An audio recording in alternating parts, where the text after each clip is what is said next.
Good morning, everyone, and thank you, Willem, for inviting us here, and thank you, Andrew, for the introduction. My colleague, Frans Maas, is already sitting on the couch. We will switch within the next hour and a quarter to first give you a short status update on the modernization program, and afterwards we dive into the secondary legislation.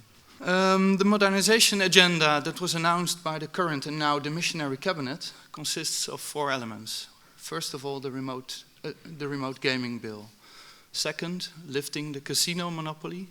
As you know, we plan to sell the current 14 state casinos in one piece of 10 and 4 separate casinos, and add 2 additional licenses in the southwest and in the mid-east of the Netherlands.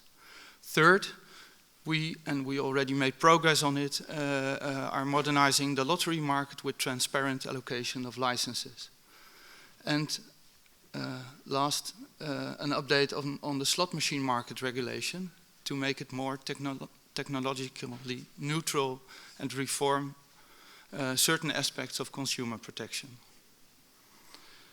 We're making slow progress, as Andrew mentioned as well, and are only halfway, mainly because of the complexity of the political process.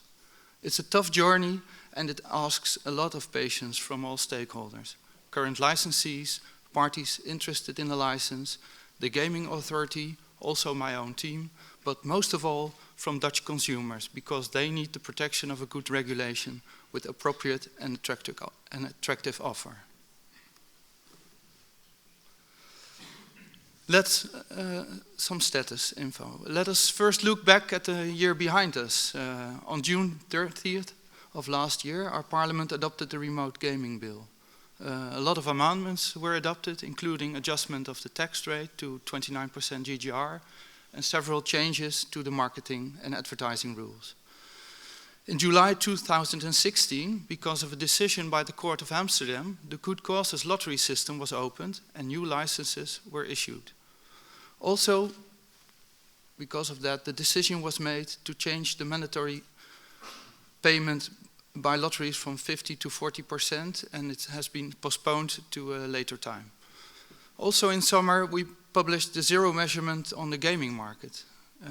It seems that all important events always take place after gaming in Holland, so it might be a trigger for these, I don't know. In January of this year, Parliament adopted the casino bill, and in this spring, the gaming authority started transparent licensing of the horse race betting monopoly, and only recently, the gaming authority announced to intensify their enforcement on online gaming. Maya Appelman will talk about this later in the program. At the moment, we're working on the second round of questions from Senate regarding the remote gaming bill. If we include the previous questions from Parliament, we count almost 1,000 written questions. Our keyboards have suffered under all this attention. The main topics for Senate are advertising and marketing and, as we call it, the motie bouwmeester, that is Parliament's request to don't give licenses to parties that have illegal offer directed to the Dutch market.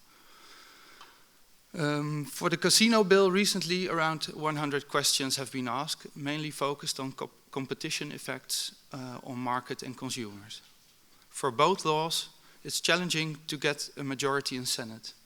The Labour Party's tone of voice got more critical, and they have voted for it in Parliament, and the Christian Democrats remain critical. They voted against it in Parliament, and at least one of these is needed for a majority in Senate.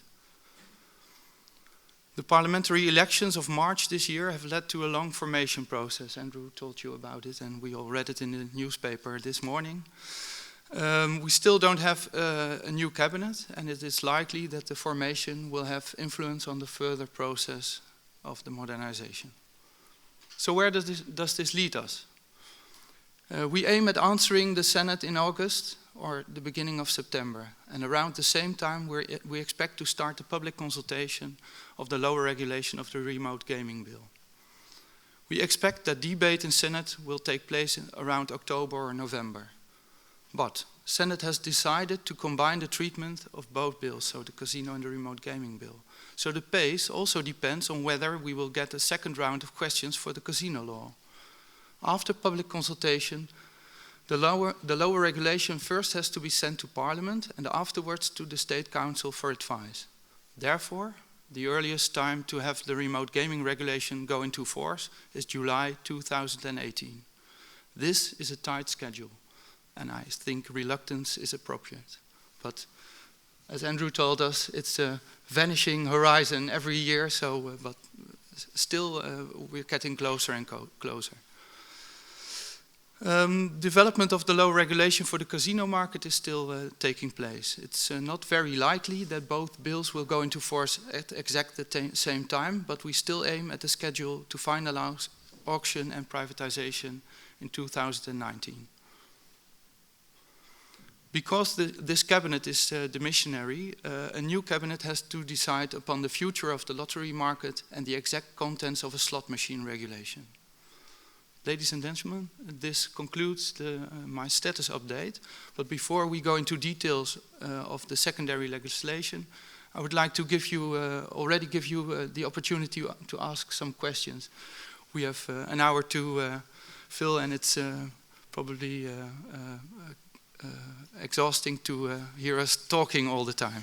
So if you have any questions, please ask. No? Okay. Then I'll go further with introduction to the secondary regulation. The Dutch gambling legislation has three major objectives: addiction prevention, consumer protection, and prevention of fraud and crime.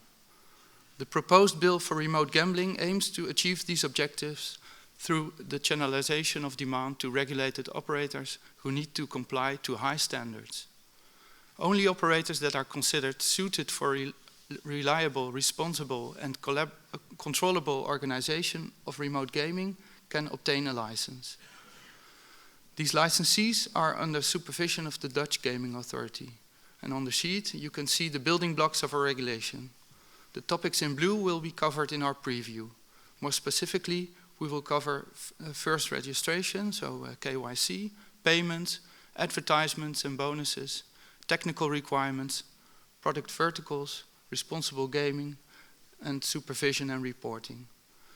My colleague Frans Maas will talk you through, and somewhere in between we'll switch again. And although we plan to have the Q&A at the end, we are fine with some initial questions after each slide.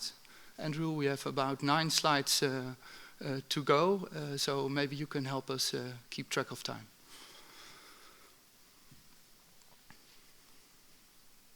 In this venue, there are colleagues of my team as well.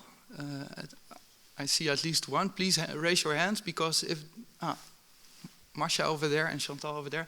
So if you have any questions afterwards, don't hesitate to ask them to us or to the other colleagues in the venue. And now, Frans, finally the floor is yours, and we'll switch places.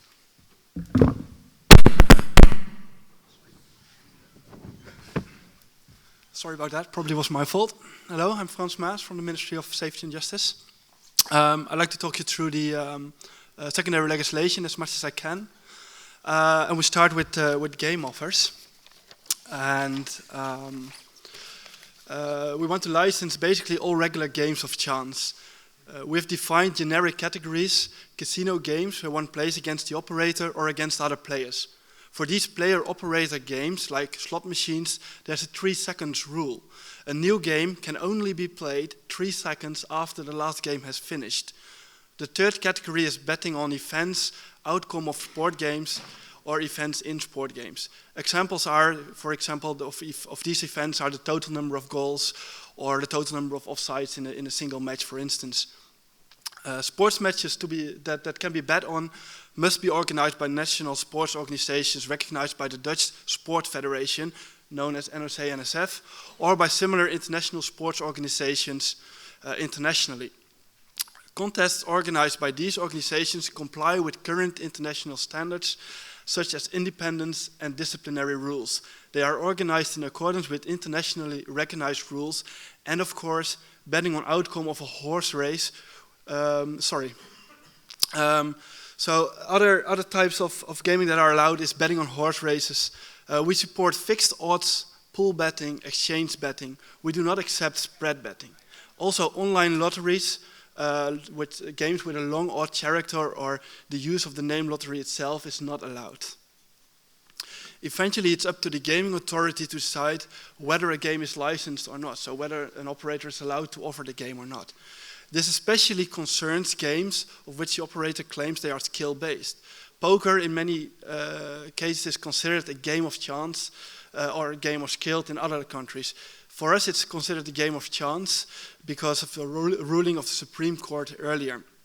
In general, any game will be considered a game of chance if the player has no major influence on the outcome, or if the game is perceived by a majority of the players to be a game of chance. So in poker, for instance, some people are really excel in the game, but others really perceive it as an ordinary game of chance.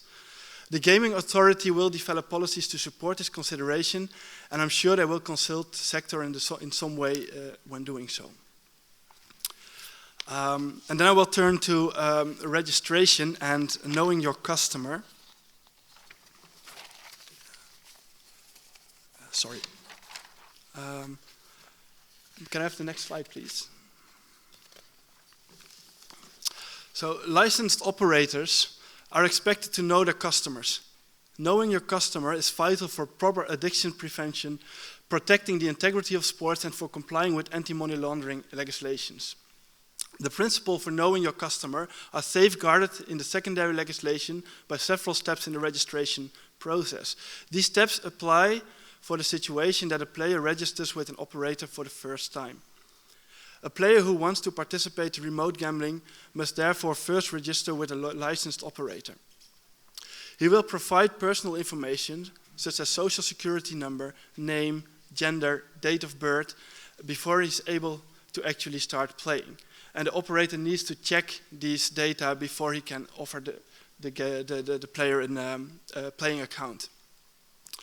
Checking the identity means that the operator verifies that the details provided by the player are accurate. If all information is available to the operator, he can check this immediately to the Dutch Gaming Authority, who will verify the perceived data with the Municipal Personal Records database in order to check whether the provided data is correct. In that case, the data will also be checked with CRUX, the exclusion system for gamblers. If the personal data verifies and the player is not registered in CRUX, the player is able to register with the operator and actually start playing. Before he is able to do so, he must also fill in a player profile in order to set his playing limits. That's the second step the player needs to take. These limits help the player to control his playing behavior, and I will elaborate on this part later. After filling in a player profile, the player obtains a temporary playing account. The temporary playing account is valid for a maximum of 30 days and has limits compared to permanent accounts. One of the limits is that it can only hold a maximum balance, and the player is unable to withdraw any wins from gambling before he actually has a permanent account. So as long as the account is temporary, he cannot transfer any winnings from his playing account to his checking account. In order for a temporary account to become a permanent one, the identity of the player must be verified by the operator. The easiest way for an operator to do this is by comparing payment specifics, such as the name and place, with a data set the player has provided and that has been checked by the gambling authority. If the identity of the player cannot be verified, for instance because he used anonymous paying methods, the temporary playing account must be cancelled and the remaining balance must be returned to the player. In most cases, identification, check of personal data and verification of the identity can be done within minutes with all the technological possibilities that are out there at the moment. The operator is obliged to verify the identity as soon as possible, but at least within 30 days after finishing the registration process. The player can log on to the playing system of the operator in order to play from that moment on. He does not need to provide his personal data again, and he can just log on by using a password, or maybe in the future by other means if possible. The operator is obliged to check whether a player is self-excluded through Crux anytime the player logs on to his playing environment. If a player is registered in Crux, he cannot continue playing with the operator. So if a player goes through all these steps, he can finally start playing. And so the next sheet will be on payments, and I don't know if there's any questions about the registration process so far. Yeah.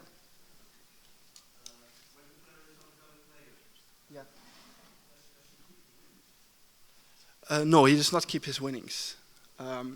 Remaining balance must be returned to the player. That is anything that he has not yet played. Yeah. Any other questions? Okay. I'll continue to the payment methods.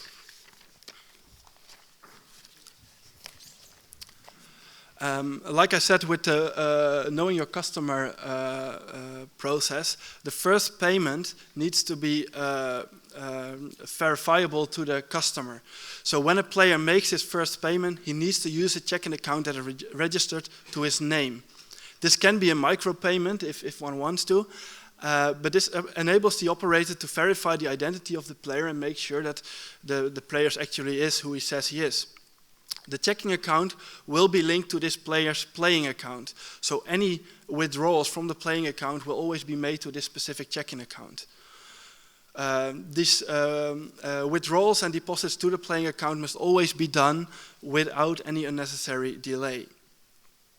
The playing account is also strictly personal. This means that a player can only have one playing account with an operator, and all payments between playing accounts is not possible. All payment methods used by the player to credit his playing account must therefore be unambiguously traceable to this player. Anonymous payment methods are not allowed. It's not possible to credit the account with the payment methods registered to other names. So you cannot use cards from friends or brothers or sisters. If these payments occur, the operator must refuse the payment and return the money immediately. Transferring money between playing accounts, like I said, is also not allowed because the account is strictly personal. And the balance in the playing account always belongs to the player. Only once the player starts betting or placing stakes on bets, the money will actually officially transfer to the operator. Also, the operator must make sure that the account is separated from risk-bearing capital of his organization. The account can only be used for participating in a licensed game. So, sorry, could you? Yeah, thanks. Sorry about that. You cannot use the playing account, for instance, for purchasing other products or services from the operator. So it's only used for participation in the gambling that is offered by the operator. Participation in games of chance offered by remote gambling operator can only be done through the playing account, like I said, and the account must debit it for the amount of the stake or bet placed with the operator. The balance of the playing account must always be shown timely and accurately. So there may be no delays once a bet is placed in the value of the playing account or the balance. So also not possible is a negative balance. Operators are not allowed to provide credit to players, so they're also not allowed to have a negative balance on the playing account. Also, the balance of the playing account can never exceed the maximum amount the player has registered in his player profile. Setting out a player profile, the player sets out the maximum balance of his playing account, and it can never be exceeded. If it does, the operator must transfer the excess money to the player immediately. So this concludes the part on payments. Is there any questions? Are there any questions on this part? I see a few hands raised. 1 second. Can you please state your name and the company? Ewout Wierda, Videoslots. I was just wondering what your view is on multiple payment accounts per gambling account holder. Sorry, I can't read. Multiple payment accounts. What is your view on that? So he can basically use any payment method he wants, as long as it's verifiable that it is from this specific person. So he can use, once he has verified his identity by using a checking account on his name, he can use, for instance, credit cards or other payment methods that are on his name. But he can only hold one playing account. I hope that answers your question. Does that include payment methods which are not necessarily verifiable in someone's name? No, that does not include those. It must be verifiable to the person. Great. Well, 1 second, Tom. Tom. What's your name? Sorry, Tom Light, SBTech. Does it have to be a closed cycle? What do you mean exactly with closed So cycle? if I have two payments that are on my name and I deposit with one of them, can I withdraw to the other one? You can only withdraw money to the checking account you linked to the player profile. Of course, you can change that. So if I have a Neteller on my name and I put a $1 and then I have a credit card and I put $10,000, I use this $10,000, I win $50,000. Can I take it to my Neteller? This is, in certain regulatory environment, it breaks the closed cycle, so I'm not able to do that. Sorry, I can't really hear the question. So your question is, if you start paying for one $1, deposit on one method, withdraw on another one. Sorry, it's the sound. According to what you're saying, if I have two methods on my name, I can deposit on one method. Yeah. And withdraw on another one. In certain regulatory environments, this violates AML. Correct? Or is this the case there? I'll have to get back to that maybe later. Maybe we can exchange details. Sure. Thank you so much. Because this is very specific. However, the idea is that you can only withdraw money to an account that is verified to your name. You can change that at some point. If you would, for instance, deposit money with your credit card, like you say, and you have to withdraw the money, it will go to your checking account, which is verified to your name as well. But it also always has to go to the actual person, and it has to be sure. So you cannot transfer the money, say, to your friend's account, for instance. Does that? What about on an omni-factor? Is there any way, if someone has a land-based instance, to collect verified, obviously, cash payments, yeah, or in-location credit card payments to the online account? Well, land-based betting and online betting in the Netherlands are strictly separated. I'm not referring to land-based betting. I'm referring to topping up the online account, yeah, within the land-based facility of the online licensee. Yeah. No, only I'll have to get back to that in a later instance. Yeah. Jov Spero, Aspire Global. When you mentioned that you can only have a single account, is this per license or per operating site? So if, for example, you're a license holder, you have multiple sites, are multiple accounts to be allowed to be open on those sites, or can the person only have one account per license? That would be per site, yeah. Per site. Thank you. So a question over here. Who was that? Gaston. Please state your name and your company. Gaston Ausums, I'm from Molly. We're a payment service provider. Your first bullet suggests that you have to acquire your payments directly from a credit institution, but I don't think that's what you mean here. Because we as a payment service provider also provide ideal payments. We give name of the customer to the merchant, which is verifiable. So the payment, I guess what you mean to say is that the payment has to be made with an instrument linked to an account held with a credit institution. Yeah, that's correct. Yeah. Thanks. Thank you. Any more questions? Great. Let's continue, Frans. Okay. I'll get it back to Dennis now for more information on responsible gaming.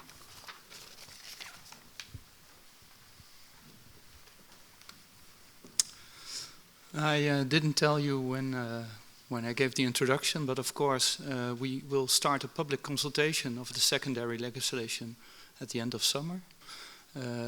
So the things we'll tell you are still work in progress. So we also welcome your questions and your remarks, and in this round, but of course also in the public consultation phase, where we will take a close look at all the input you will provide us and round up the secondary legislation, because we all want a good working regulation, of course. That brings me to the topic of responsible gaming. The player is primarily responsible for his own playing behavior. However, the operator must enable the player to control this behavior as much as possible. This is done by providing relevant information, by advertising in an appropriate manner, and have players set their own playing limits. I'll get back to that later. Frans also told a bit about it already. These measures must enable the player to gain insight in his behavior and prevent him from developing risky or problematic playing behavior. The operator must monitor the playing behavior of the players and intervene through the so-called stepped care model. You see it on the slide next to me. For the majority of players, providing necessary information and occasional feedback on the playing behavior is sufficient to prevent them from developing problematic behavior. If the operator establishes that the player might have issues with his playing behavior, he is expected to intervene appropriately. Minor exceedance of the player profile, for instance, might be addressed with an automatic warning. If a player shows signs such as chasing losses, often exceeding his playing limits, or playing for extensive periods of time, other interventions might be necessary, such as email, telephone chatting, or video conferencing. Players must be made aware of self-help options. If an operator fears that the player is unable to participate in games responsibly, he must inform the player about self-exclusion possibilities through CROCS, the Central Exclusion Register. The operator is expected to motivate players with gambling issues to register in CROCS. If the player is a problem gambler and might be a danger to himself or others near him, the operator must nominate the player for involuntary exclusion from gambling through the registration in CROCS by means of the gaming authority. The gambling authority will determine whether this player is indeed a risk to himself or others and should be excluded from gambling. Operators are expected to develop, implement and maintain an actual gambling addiction prevention policy. This policy is not static, but changes over time due to new scientific insights or best practices. The Gambling Authority collects scientific information and best practices and shares this with licensed operators. The Gambling Authority also monitors the gambling addiction prevention policies of licensed operators. Now to the player profile. In order to help the player control his playing behavior, he must fill out a player profile. This forces the player to reflect on his gambling behavior before participating in remote games of chance. Also, this player profile helps operators to provide accurate and personalized feedback on the player's behavior. This is another way for a player to reflect on his behavior. This way, the player profile is the hinge point of the responsible gaming measures.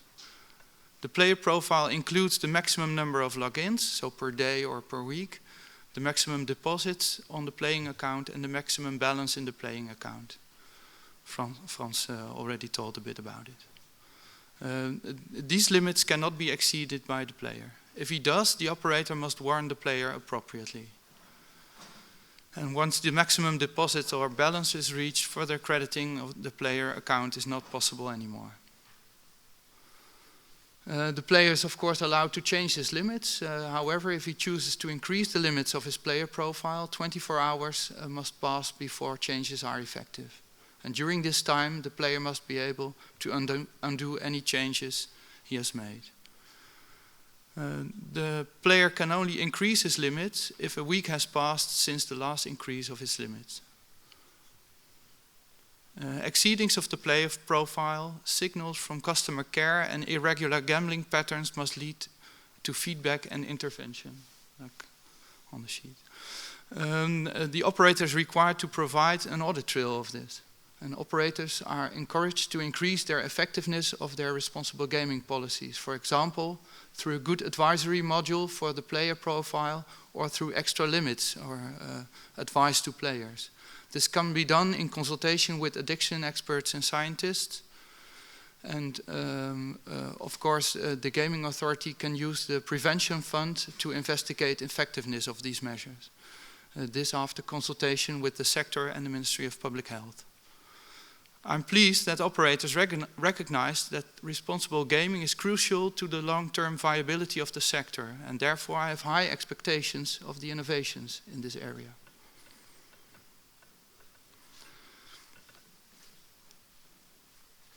Any questions on this topic? Again, Ewout, if I see it correctly, or isn't it? Ah, here. Dennis, correct me if I'm wrong. Your slides will be available after the session, the ones that you Yes, sent me this morning. you can publish our presentation on the Gaming So all the details site. will be known to everybody. Yeah, I see a lot of cameras, of course. Yes, I'm flattered, but... it's on CNN. Ewout. Dennis, the number of logins per day or week, that could be not so relevant in view of connectivity issues, which cut a login session short, as well as because users might just leave their computer on, which makes a login session very long. Just now I got the impression that monetary limits cannot be exceeded. Mm-hmm. And if I take those two things together, and I read there on the bottom right that exceeding limits is one of the key triggers for feedback and intervention, how would we actually do that as operators? Because logins wouldn't help us much, and on monetary limits there would not be any exceeding. That's a good question. The monetary limits are indeed fixed, so you can't exceed them. The login limits are triggers to warn a customer that he exceeds the boundaries of his of the behavior he wanted to perform. I think that the intensity of playing is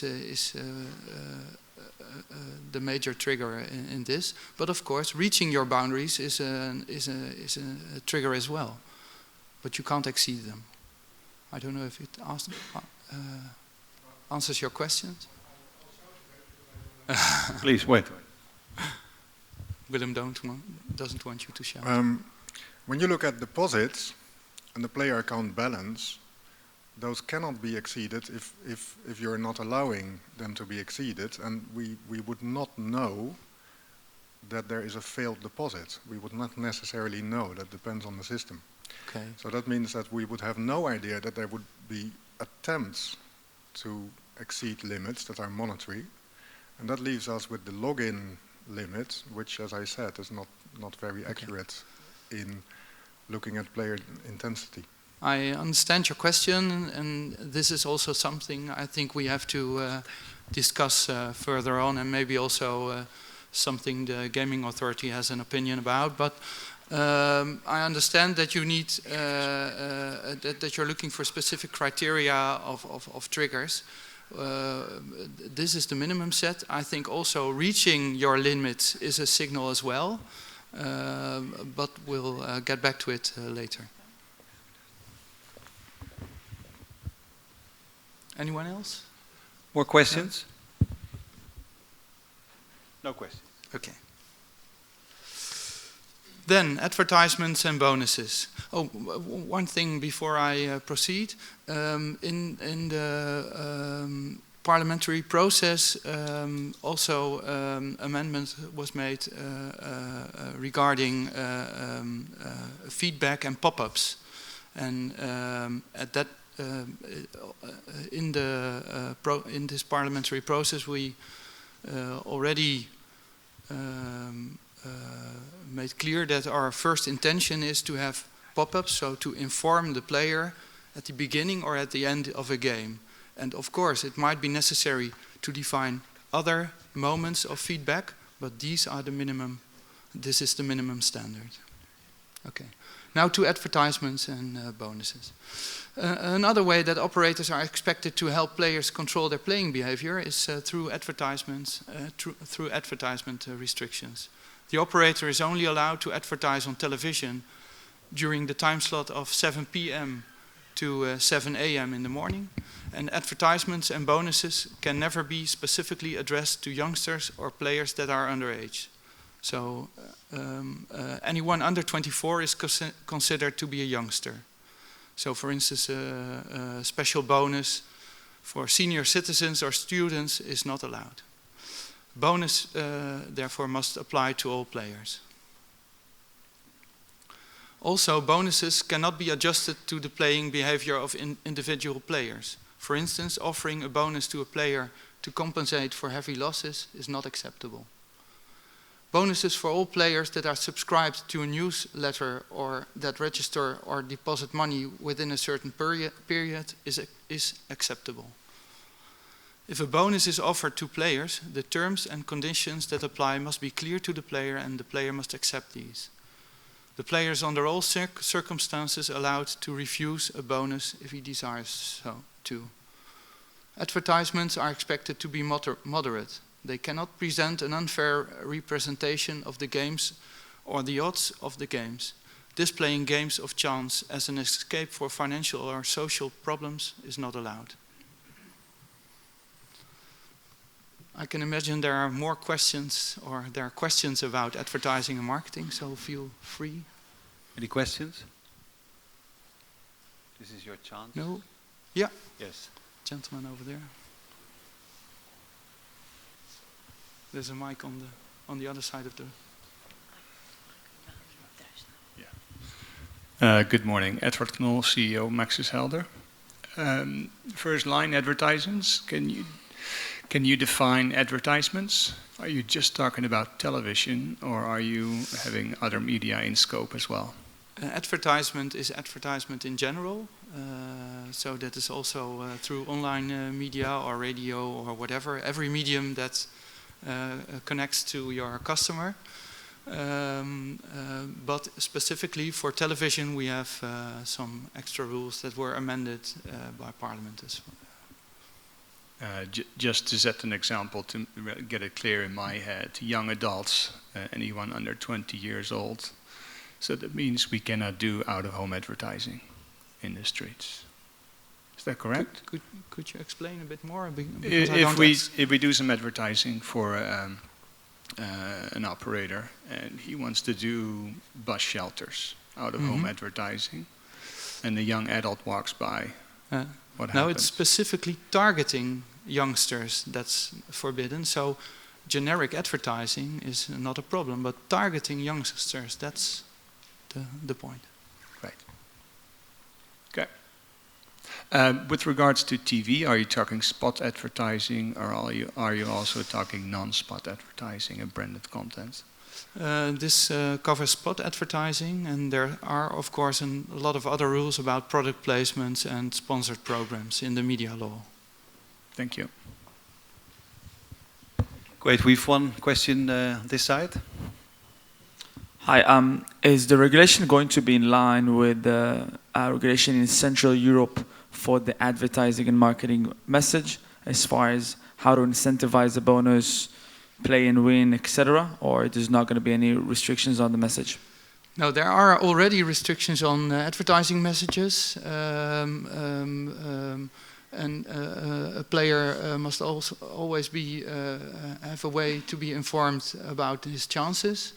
And at the moment, we already have a subline in all that should be in all advertising. It's at the moment speelbewust, but it could be that this subline will change in the future.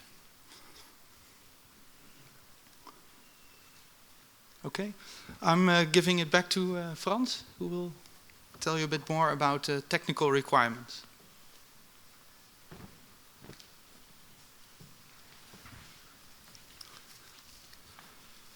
So technical requirements.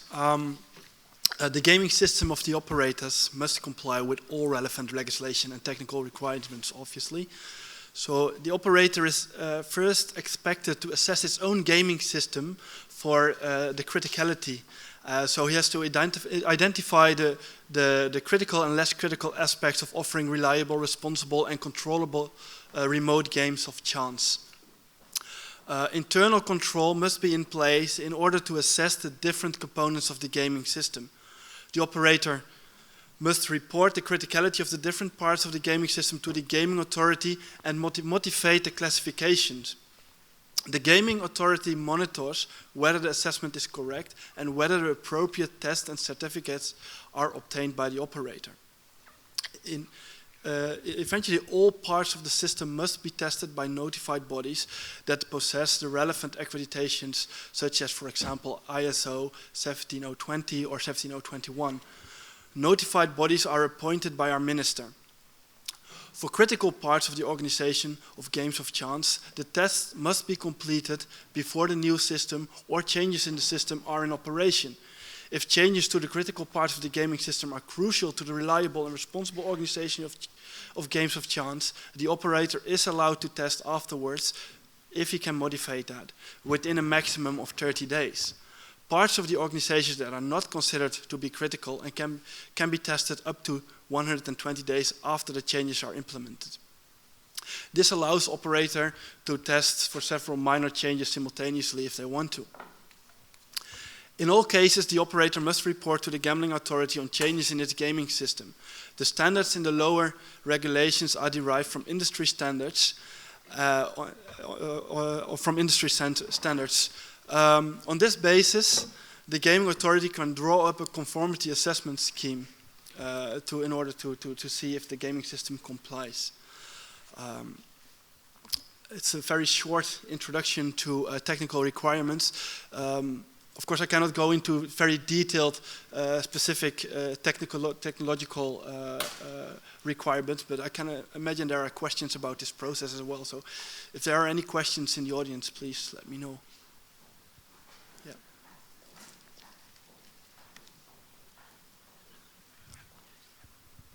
Rob van der Grift, Holland Casino. Do we get the definitions of what is critical and what is not critical components of for the operators? Are there definitions, or do we going to get them? I think there are basically there are industry standards for that, but we do not give a particular, not in the secondary legislation, we do not give a particular description of what is critical or what is not critical. We really expect operators to know their own system as well and to be able to identify and motivate what they consider critical for the offering of games of chance. That's okay, but if you talk about non-critical or critical parts, yeah. for example, for a game, help and pay tables, for example, are those critical or non-critical? Sorry, help and? Pay tables for slot games, for example? Yeah. Some jurisdictions say that they are critical, some of them are non-critical. Yeah, it's about confirming with the Dutch law. Obviously, for instance, anything that touches on gambling addiction prevention is considered very important by Dutch regulation, for instance. So these parts are very critical in order to be a reliable operator. So yeah, these probably are critical to a good way of offering games of chance. However, it's up to the operator as well to identify these parts and to motivate to the gambling authority. And of course, the gambling authority can always say that they do not accept this motivation, or they want to have the operator to look at a different way about it. So. As of now, I cannot give you like a clear set of requirements which makes a specific part of your gaming system critical or not critical. Okay. Any more questions?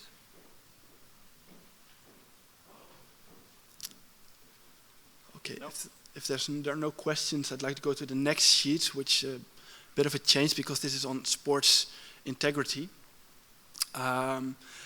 And among technical requirements that are asked from operators, there is also a system that allows the operator to identify suspicious betting patterns. Sports integrity and the battling of match fixing is a shared responsibility for government, sports bodies and gambling operators. Sports bodies have an important part in the prevention of problems such as match fixing through proper education and ensuring fair competition. The government, of course, must prosecute players that manipulate games and individuals that, for instance, bribe players. Operators have their own responsibility in protecting the integrity of sports. Operators must be able to identify irregular betting patterns and know the customers. Signs of match fixing must be reported to the sports betting intelligence unit of the gambling authority immediately. Also, the operator is expected to inform sports bodies on their, if, for instance, a player is betting on their own games. Also, we expect the operator to participate in international networks to protect sports integrity. Secondary legislation asks from operators to do so. Also, it limits sports betting offers from licensed operators in order to help players protect the integrity of sports. This is also a result of amendment from Parliament as well. This means that negative events or events that are easy to manipulate cannot be offered by operators. Examples are, for instance, yellow cards in football, red cards, or double faults in tennis, which might be easy to manipulate for any player. Operator can also not offer games on youth games or games that are considered vulnerable for manipulation. Because participating players are not considered to be examples of games that are vulnerable for manipulation is games that where players are not considered to be sufficient professional because, for instance, they are not paid for the sports performances or paid very little for the sports performances. The operator must always inform the sports body, the relevant sports body, of the bets it offers on their matches. This allows the sports bodies to take preventive measures if needed.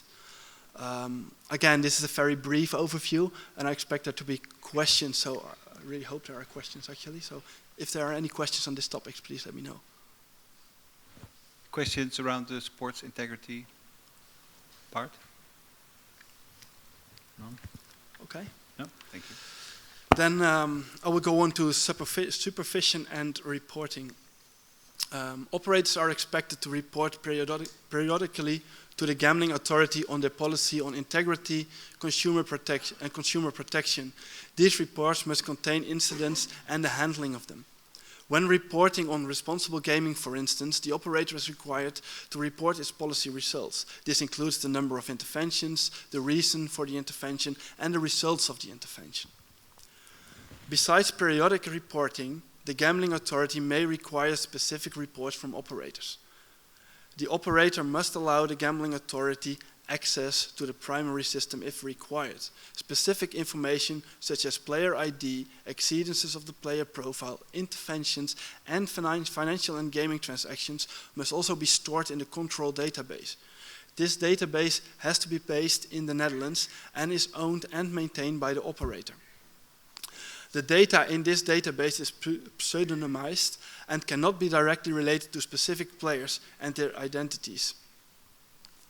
As a part of the license, the operator must deposit a maximum of 810,000 euros, which corresponds with the maximum penalty the gambling authority might impose on licensed operators for breaking the rules. Are there any questions on this part? Yeah. 1 second.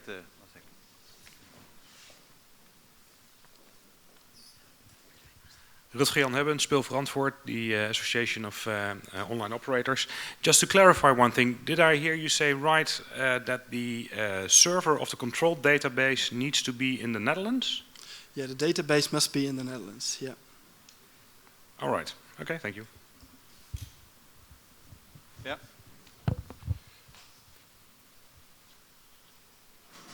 Please state your name and company, please. Machtel Robichon, Bureau Brandijs, attorneys. Can you elaborate a little bit on the financial deposit of 800K? Is that as soon as you report a critical event? No, it has nothing to do with a critical event. It's a part of obtaining a license is that a sum must be deposited to the gambling authority. This can be used, for instance, if there would be fines or if there are infractions of course, we sincerely hope it's not needed to actually use these funds. Sorry. Okay, so you make an application and you make a deposit, and Yeah. until when is the deposit going to be secured? As long as you have a license for remote gambling, it's secured. So probably about 5 years, that Yeah. sum must be. And is there any way of maybe solutions for this, or warranty, or whatever? Because it's Yeah. quite a large amount, which Yeah. will make it hard for Correct. operators. Other options are warranties or bank certificates. So there are possibilities, but it must be sure that this money is available if infractions are made. Yeah. Oh, and it's very important to know that 810,000 is the maximum. So it's probably going to be less for most operators, but for some, especially large operators, this could be the case. So. Yes. How are you going to decide on the sum? Sorry? The financial deposit, so it will depend on overturn or whatever? Yeah, basically it's based on the finding system, which is 10% of a year turnover, or is with a maximum of 810,000. Yeah. Ewout? I have a question about gaming authority access to the gaming system. Yeah. Is that the live system or a backup?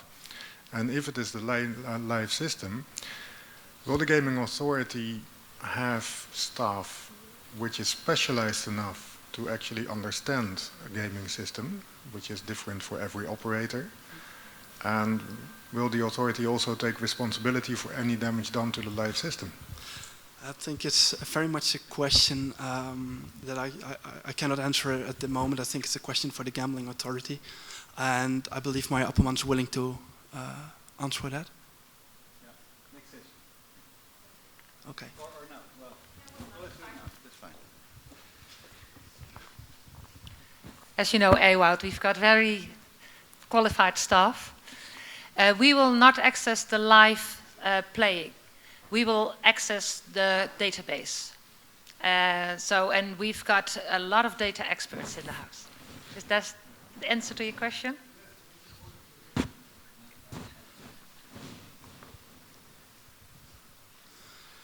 So. Any more questions?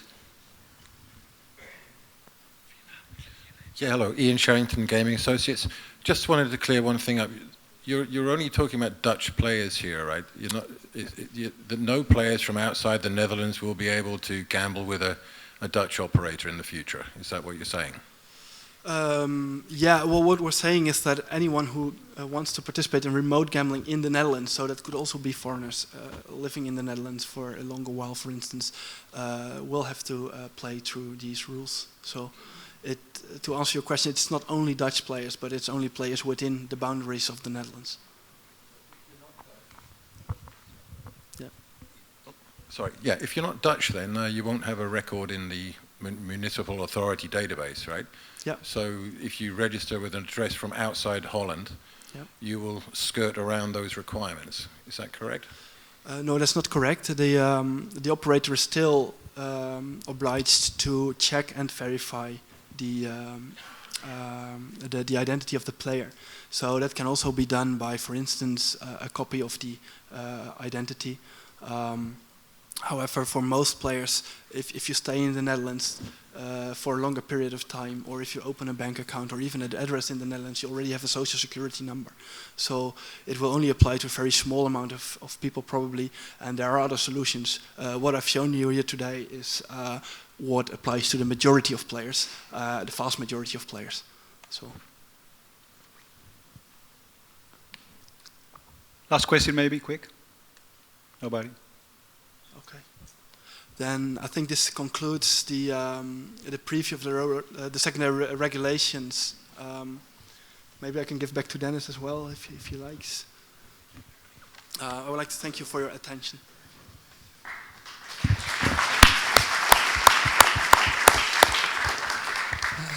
I actually don't have very much to add to this. Like I already told you in the beginning, we expect to start public consultation at the end of summer, around the same time as we will send answers to Parliament. I saw a lot of people writing down issues. We are open for your input and for your suggestions. It makes the regulation only better. So we are looking forward to a dialogue on that. Thank you.